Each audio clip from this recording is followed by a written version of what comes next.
about and remember how there was no way out. Isaiah chapter 36. Now it came to pass in the 14th year of King Hezekiah that Sennacherib, king of Assyria, came up against all the fortified cities of Judah and took them.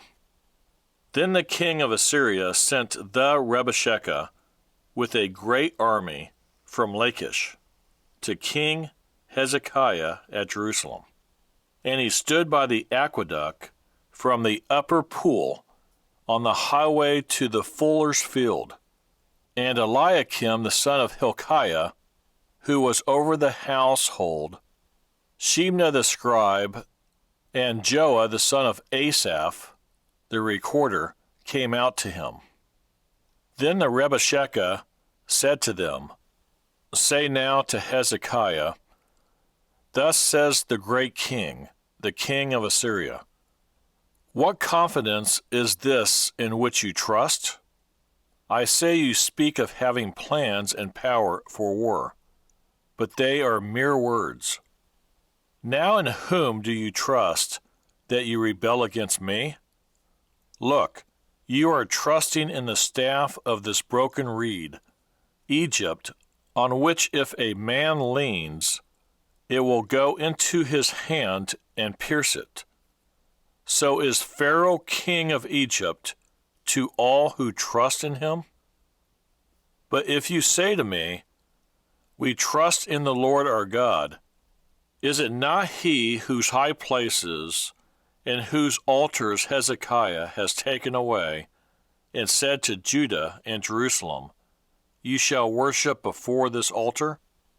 Now therefore I urge you, give a pledge to my master, the king of Assyria, and I will give you 2,000 horses. If you are able on your part to put riders on them, how then will you repel one captain of the least of my master's servants, and to put your trust in Egypt for chariots and horsemen? Have I now come up without the Lord against this land to destroy it? The Lord said to me, Go up against this land and destroy it. Then Eliakim, Shebna, and Joah said to the Rebeshekah, Please speak to your servants in Aramaic, for we understand it, and do not speak to us in Hebrew, in the hearing of the people who are on the wall. But the Rebeshekah said, Has my master sent me to your master, and to you to speak these words? And not to the men who sit on the wall, who will eat and drink their own waste with you? Then the Rebeshekah stood and called out with a loud voice in Hebrew, and said, Hear the words of the great king, the king of Assyria. Thus says the king, Do not let Hezekiah deceive you, for he will not be able to deliver you, nor let Hezekiah make you trust in the Lord, saying, The Lord will surely deliver us. This city will not be given into the hand of the king of Assyria. Do not listen to Hezekiah, for thus says the king of Assyria, Make peace with me by a present, and come out to me, and every one of you eat from his own vine, and every one from his own fig tree, and every one of you drink the waters of his own cistern, until I come and take you away to a land like your own land, a land of grain and new wine, a land of bread and vineyards. Beware lest Hezekiah persuade you, saying, The Lord will deliver us.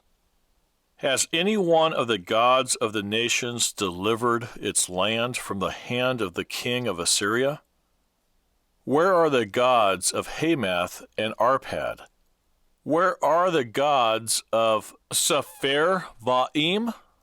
Indeed, Have they delivered Samaria from my hand?